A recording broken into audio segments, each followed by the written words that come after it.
बिस्मिल्लाहिर्रहमानिर्रहीम। मैं हूँ आसिम जिलानी। नाज़रीन, जैसा कि आपको पता है कि मरी में इस वक्त बर्फ़बारी की वजह से और इस्लामाबाद में जो 2 दिनों से बारिश जारी है, इसकी वजह से मौसम काफ़ी सर्द है। लेकिन अगर हम सियासी दर्जा हरारत की बात करें तो इस्लामाबाद का सियासी दर्जा हरारत इस वक्त काफ़ी हाई है और इससे बर्फ़ पिघलना शुरू हो गई है। जी हाँ, बर्फ़ पिघलना शुरू हो गई है। और वो किस तरह? जैसे वज़ीर-ए-आज़म इमरान खान गुज़िश्ता 2 साल से यही कह रहे हैं कि मैं किसी को एनआरओ नहीं दूँगा, किसी को भी छोड़ूँगा नहीं, एहतसाब सबका होगा। लेकिन अब जो अपोज़िशन इत्तेहाद है पीडीएम, अब वो एक फ़ाइनल मरहले की तरफ पहुँचना शुरू हो गए हैं और 13 दिसंबर को उनका लाहौर में एक जलसा होगा जिसे वो तारीख साज़ जलसा करार दे रहे हैं और उसमें ये कहा जा रहा है कि इस जलसे के बाद आर या पार हो जाएगा। अब देखना ये है कि आर क्या होगा और पार क्या होगा। हुकूमत तो पहले तो काफ़ी इसमें इत्मीनान था कि पीडीएम के जो रहनुमा हैं वो कुछ नहीं कर सकेंगे।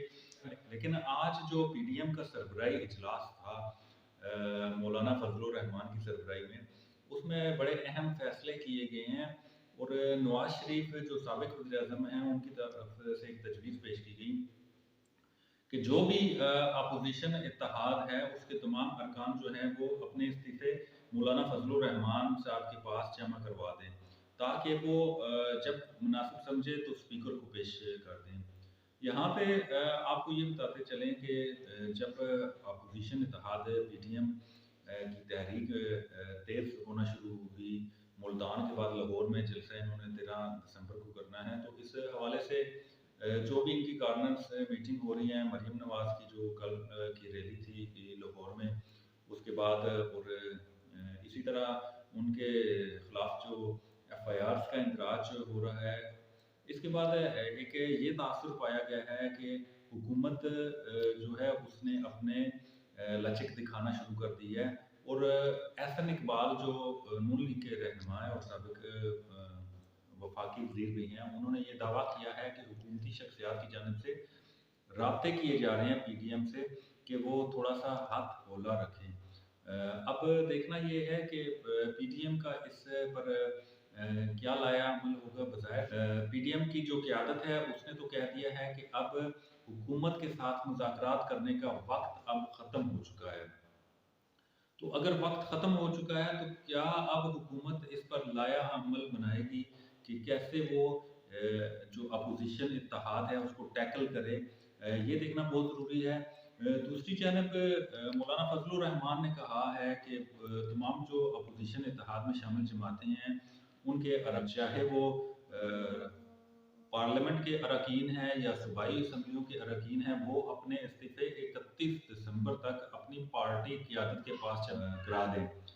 मौलाना फजलुर रहमान का ये भी कहना है कि वो इस्तीफ़े देकर इसको चाटेंगे नहीं। इनका इशारा तहरीक इंसाफ की तरफ था कि जब उन्होंने तारीख साज़ एक धरना दिया और अपने इस्तीफ़े उस वक़्त के स्पीकर अयाज सादिक को जमा करवाए, तो अयाज सादिक ने तो उनके इस्तीफ़े कबूल नहीं किए थे। हमें यही है कि वज़ीर-ए-आज़म इमरान खान ने कहा है कि मैं किसी के बहकावे में नहीं आऊँगा और किसी के प्रेशर में नहीं आऊँगा। अगर अपोज़िशन ने इस्तीफ़े देने हैं तो बड़े शौक से दें, हम उस पर जल्द अज़ जल्द ज़मीनी इंतखाबात करवा देंगे। दूसरा, जो आज पीडीएम का इजलास हुआ था उसमें ये भी तय किया गया कि कल जो इनका स्टीयरिंग कमेटी का इजलास होगा उसमें भी बड़े अहम फैसले होंगे। उसमें इस्लामाबाद लॉन्ग मार्च की तारीख तय की जाएगी। इसके अलावा डिवीज़नल सतह पर जलसे जुलूसों का एक लायामल तय किया जाएगा कि कैसे डिवीज़नल सतह पर जलसे जुलूस किए जाएँगे। दूसरी जानिब एक अहम चीज़ ये है कि इस दफ़ा अगर लॉन्ग मार्च हुआ तो वो क्या डी चौक पर होगा या जो ख़ातम रिज़वी साहब थे, उनकी तरह ये भी फैज़ाबाद पर जो है इनका लॉन्ग मार्च आकर पड़ाव करेगा। लेकिन यहाँ पे एक आपको अहम चीज़ ये बताने वाली है कि इस दफ़ा हो सकता है कि ये जो लॉन्ग मार्च हो, इसका पड़ाव ना डी चौक होगा और ना ही फैज़ाबाद होगा, बल्कि इसका पड़ाव बड़ी एक अहम जगह पे होगा।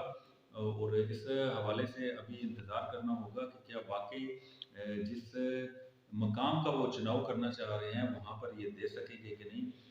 दूसरी जानब वज़ीर-ए-आज़म इमरान खान ने जो मुलाकातें की हैं और आज जो वफाकी काबीना का इजलास था, उसमें एजेंडे के सिवा पीटीएम का ये जो 13 दिसंबर को होने वाला है जलसा, इस पर और पीटीएम के जो फैसले हो रहे हैं, इस पर तबादला ख्याल किया गया और मुख्तलिफ तजावीज़ पेश की गई वज़ीर-ए-आज़म को कि किस तरह इसको टैकल करना है। अब देखना ये है कि कल लॉन्ग मार्च का क्या प्लान सामने आएगा और इसके बाद ही कोई ना कोई मज़ीद पेशरफ़्त आएगी।